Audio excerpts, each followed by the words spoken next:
চলুন একটি mind blowing তথ্য দিয়ে শুরু করি। নায়াগ্রা ফলসে প্রতি সেকেন্ডে এত পানি নামে যে সেই শক্তি দিয়ে পুরো অন্টারিওর 25% বাড়ি এক মুহূর্তে আলো পেতে পারে। এটা নেচারের সবচেয়ে শক্তিশালী ওয়াটার শো, আর আমরা শুরু করছি একদম এর সামনেই।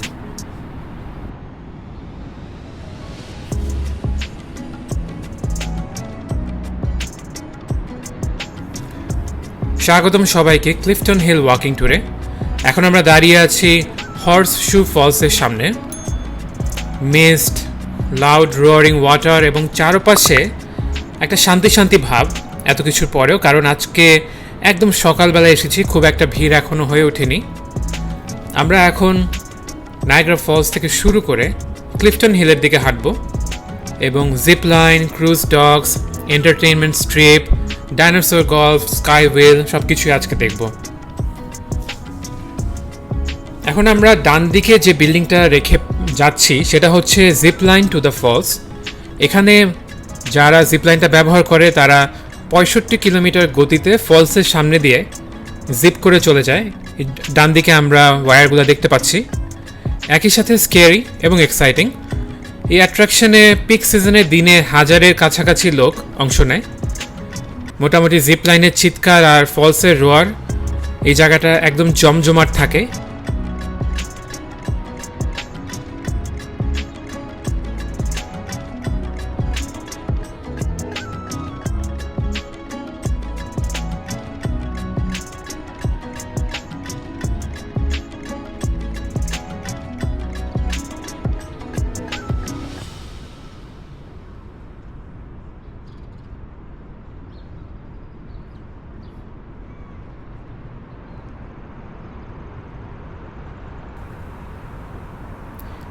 জিপ লাইনের ঠিক পরেই ডান দিকে আছে হর্ন ব্লোয়ার ক্রুজেসের বোর্ডিং এরিয়া। এখান থেকে কিছু ক্রুজ শিপ ছাড়ে যেটা ফলসের খুব কাছাকাছি ভিজিটারদেরকে নিয়ে যায়। এগুলোতে রেইনকোট পরাটা বাধ্যতামূলক, কারণ পানি শুধু উপর থেকে পড়ে না, পাশে থেকেও আসে এবং কাছাকাছি যাওয়ার পরে ওইখানে মিস্ট, একটা কুয়াশার মতো থাকে যেটা রেইনকোট না পরলে কাপড় ভিজে যাবে, এটা একদমই ম্যান্ডেটরি। প্রথম এই ক্রুজ ট্রেডিশনটা শুরু হয় কিন্তু 1846 সালে মেইড অফ দ্য মিস্ট দিয়ে, এবং এটা এখন নায়াগ্রার ইতিহাসের একটা অংশ।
আমরা এখন রাস্তা পার হয়ে ক্লিফটন হিলের দিকে যাচ্ছি। কানাডার সব জায়গাতেই পথচারী পারাপারের জন্য সিগন্যাল থাকে,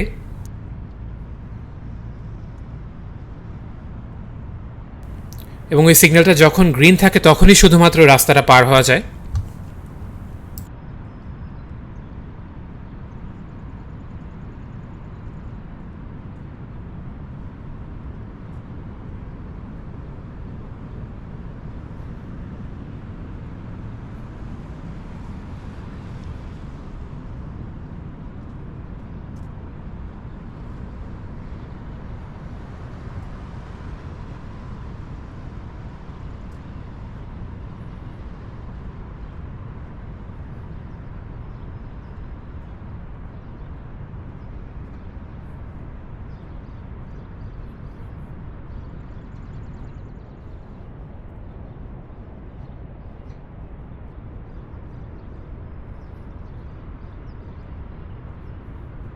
একদম শুরুতেই আমরা দেখব হচ্ছে বাম দিকে একটা সোলজার স্ট্যাচু। যখন আমেরিকা আর ব্রিটিশ ক্যানাডিয়ান ফোর্সেস নায়াগ্রা অঞ্চলে তীব্র লড়াই করেছিল, এবং সেটারই সেই সাহস, সেই ত্যাগ এবং ক্যানাডার শুরুর দিকে সামরিক ইতিহাসের কথা মাথায় রেখেই এই স্ট্যাচুটা এখানে প্লেস করা হয়েছে। এবং একই সাথে পরবর্তীতে নায়াগ্রা থেকে যারা বিশ্বযুদ্ধে অংশগ্রহণ করেছে, দুইটা বিশ্বযুদ্ধেই, তাদের রিমেম্বারেন্সের কথাটাও এখানে অ্যাড করা হয়েছে।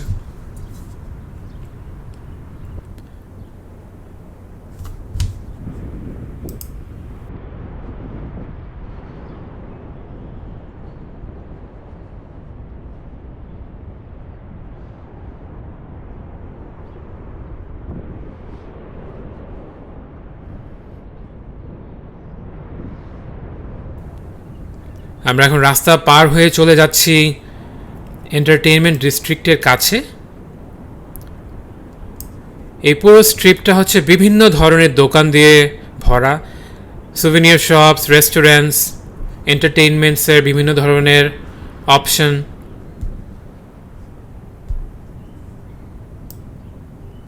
আমাদের ডান দিকেই আছে হচ্ছে একটা বিশাল রেইন ফরেস্ট ক্যাফে নামে একটা দোকান। এই দোকানটার বাইরে আছে জায়ান্ট অ্যানিমালস, ফগ ইফেক্ট এবং জঙ্গল থিম, এবং ভিতরেও তারা মোটামুটি লাইফ সাইজ কিছু অ্যানিমেলের রবটের মতো তৈরি করে রেখেছে, যেগুলো একটা জায়গায় ফিক্স থাকে কিন্তু ওখানে মুভ করে, এবং মেকিংটা এত সুন্দর যে মনে হয় যে একদম রিয়েল।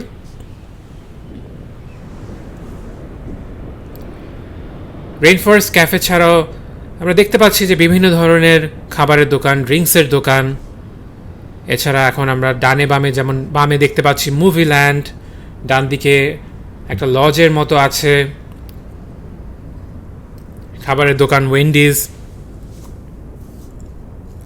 এবং এটাই মোটামুটি এই জায়গাটার থিম, যে আইদার কোনো একটা এন্টারটেইনমেন্ট স্পট অথবা থাকার জায়গা অথবা খাবারের জায়গা, সেটা নিয়েই ক্লিফটন হিলের এই অংশটা গড়ে উঠেছে। নায়াগ্রার এই অংশটায়, মূলত পুরো নায়াগ্রাতেই পার্কিং পাওয়াটা একটু কঠিন, এবং ফ্রি পার্কিং বলতে কিছু নেই, সবই হচ্ছে পেইড পার্কিং। নায়াগ্রা যত কাছে যাবেন পার্কিংটা তত এক্সপেন্সিভ হয়, ওখানে $35 করে নেয়। তবে কিছু কিছু জায়গা আছে ক্লিফটন হিলস এবং অন্যান্য জায়গায় যে $10 সারাদিনের জন্য পার্কিং পাওয়া যায়। তবে ওগুলোর জন্য খুব তাড়াতাড়ি গাড়িটা ওখানে রাখতে হয়, নাহলে ওগুলো ফিল আপ হয়ে যায়।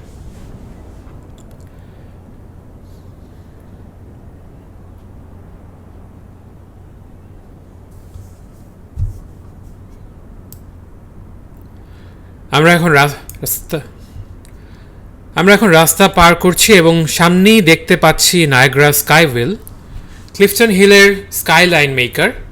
এটা নায়াগ্রার নিজস্ব লন্ডন আইয়ের মতো, প্রায় 175 ফুট উঁচু জাইজ্যান্টিক অবজারভেশন হুইল। আপনি যদি এখানে ওঠেন তাহলে আপনি এখান থেকে হর্সশু ফলস, আমেরিকান ফলস, যেটা নায়াগ্রা ফলসের পার্ট, এই দুটোই ওখান থেকে দেখতে পারবেন। পুরো নায়াগ্রাতে যত বিল্ডিং আছে, যা যা আছে, সবই আপনি দেখতে পারবেন। এবং রাতের বেলা যদি ওঠেন দেন ক্লিফটন হিলস মোটামুটি কিন্তু আলোতে পরিপূর্ণ থাকে। সব আমরা যা দেখছি এখন সকালবেলায় কোনো জায়গায় লাইট জ্বলছে না বা ঝলমল করে রাতের বেলা, তো সেটা আপনি রাতের বেলা স্কাইওয়েলে উঠলে দেখতে পারবেন। এবং কেবিনগুলো সবই টেম্পারেচার কন্ট্রোলড, তো শীতকালে গরম থাকবে এবং গ্রীষ্মকালে ঠান্ডা থাকবে, তো আপনি আরামে একটা টাইম পার করতে পারবেন।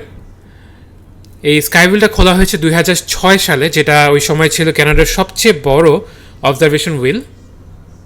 এবং স্কাইভিলের ঠিক পাশেই আছে ডাইনোসর অ্যাডভেঞ্চার গলফ। এটা নর্থ আমেরিকার সবচেয়ে বড় মিনি গলফ কোর্সেসগুলোর মধ্যে একটি। বেশ কিছু বড় বড় ডাইনোসরের স্ট্যাচু রাখা হয়েছে যাতে ইয়াঙ্গার পপুলেশন তারাও ইন্টারেস্ট পায়। এমনকি 50 ফুট উঁচু ডাইনোসরের একটা মূর্তিও আছে। রাতের বেলা কিছু কিছু ডাইনোসরের চোখে আলো জ্বলে, যেটা দেখতে অনেক ইন্টারেস্টিং লাগে।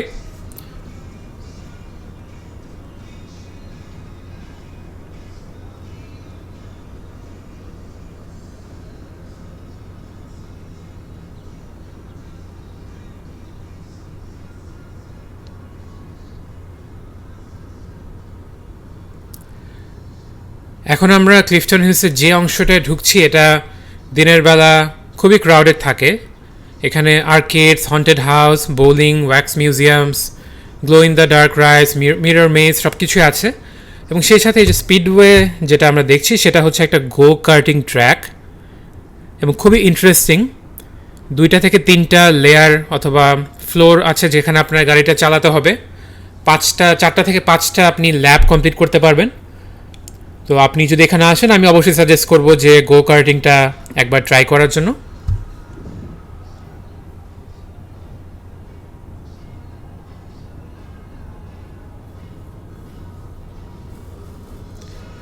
উনিশশো থেকে 1970 দশকে ক্লিফটন হিল একটা কোয়াইট লজিং এরিয়া ছিল, কিন্তু সেই সময় এটা ট্রান্সফর্ম হয়ে যায় একটা ফুল এন্টারটেইনমেন্ট ডিস্ট্রিক্টে। তখন ধীরে ধীরে বিভিন্ন কোম্পানিজ আসে এবং এটাকে এন্টারটেইনমেন্ট তারপরে অ্যামিউজমেন্টের একটা জায়গা করে তোলে। যারা নায়াগ্রাতে আসে তারা এখানে শুধুমাত্র ফলসই শুধু দেখে না, তারা ক্লিফটন হিলও কিছুটা সময় স্পেন্ড করে।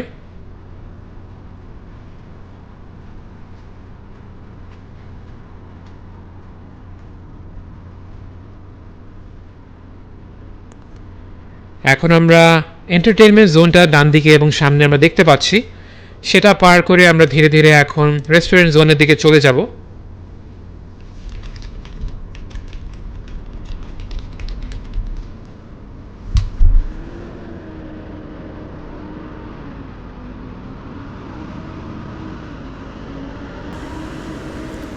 ক্লিফটন হিল নামটি এসেছে ক্যাপ্টেন অগডেন ক্রেইটন নামের একজন ব্রিটিশ আর্মি অফিসার থেকে।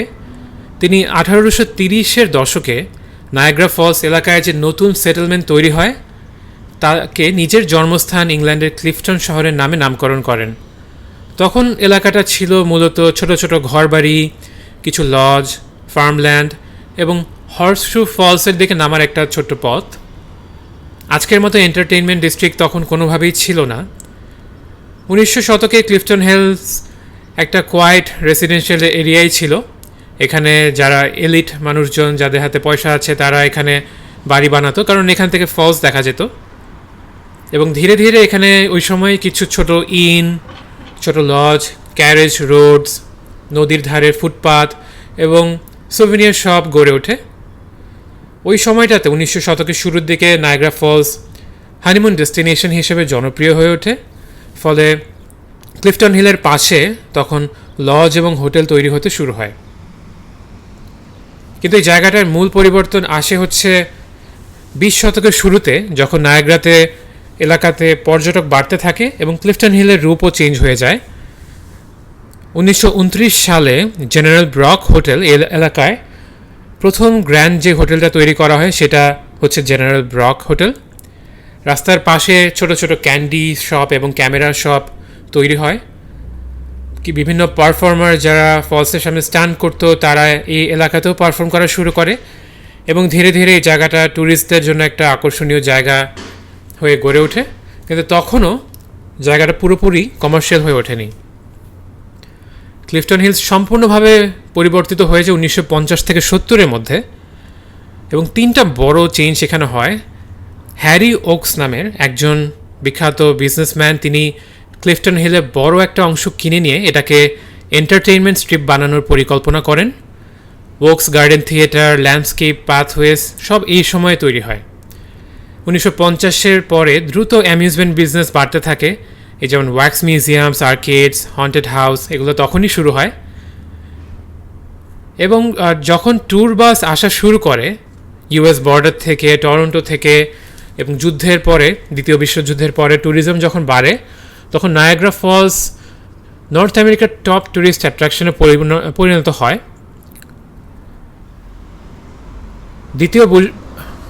দ্বিতীয় বিশ্বযুদ্ধের পরে নায়াগ্রা ফলস নর্থ আমেরিকার টপ ট্যুরিস্ট অ্যাট্রাকশনে পরিণত হয়। সব কিছু মিলিয়ে ক্লিফটন হিল ওই সময়টায় সম্পূর্ণভাবে পাল্টে যায়।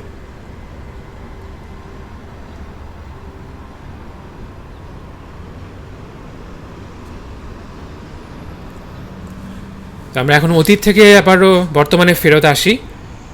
আমাদের বাম পাশে এখনও এন্টারটেইনমেন্ট স্ট্রিপটা আছে, সেটা আমরা পার করে যাচ্ছি। ঠিক এন্টারটেইনমেন্ট স্ট্রিপের পরে এখন আমরা যে এলাকাটায় আছি সেখানে মূলত খাবারের দোকান এবং কিছু পার্কিং আছে, একটা দুটো হোটেল আছে। অর্থাৎ যারা নায়গ্রাতে রাত কাটাতে চায় তাদের জন্য এই জায়গাটা খুবই ভালো। এখানে যদি তারা হোটেলের জায়গা পায়, কম খরচে পায়, দেন চাইলে এখানে সহজে গাড়িও রাখতে পারবে। খাবার দোকান আছে আশেপাশে এবং এন্টারটেনমেন্ট স্ট্রিপটাও কাছে, নায়াগ্রা ফলসটাও হোটেল থেকে নিশ্চয়ই দেখা যায়। তো সব মিলিয়ে এটা থাকার জন্য খুব ভালো একটা জায়গা। তবে এটাও ঠিক যে এই জায়গাটা অনেক এক্সপেন্সিভও।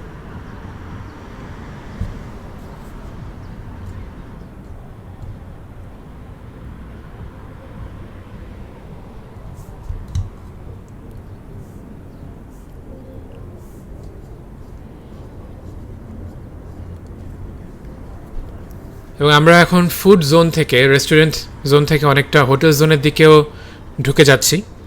এখানে বিভিন্ন ধরনের হোটেল আছে, Sheraton, Crowne Plaza, embassy sweets, এবং এগুলো ছাড়াও যেমন সামনে যদি আমরা আরও সামনে যাই 5 স্টার হোটেলগুলো সেখানেই দেখা যায়। তবে অত দূর আজকে আমরা যাব না।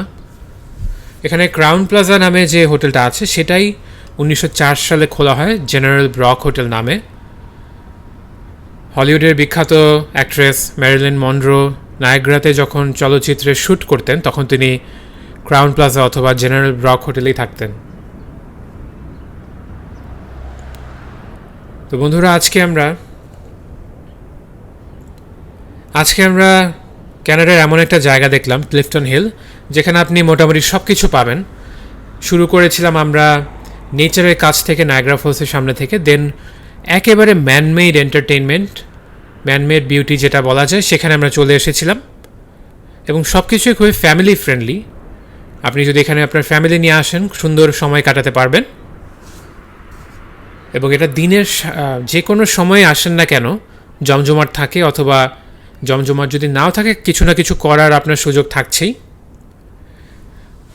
আমার এই ভিডিওটি যদি ভালো লেগে থাকে তাহলে অবশ্যই সাবস্ক্রাইব করবেন। আমার এই চ্যানেলে আমি ক্যানাডার বিভিন্ন জায়গা দেখাচ্ছি, আইদার ওয়াকিং ট্যুর অথবা ড্রাইভিং ট্যুরের মাঝে। আমার এই চ্যানেলে আমি ক্যানাডার বিভিন্ন জায়গা দেখাই ওয়াকিং ট্যুর অথবা ড্রাইভিং ট্যুরের মাধ্যমে। কমেন্টে জানাবেন যে ক্যানাডার কোন জায়গাটা আপনি দেখতে চান, এবং দেখা হবে পরের ভিডিওতে।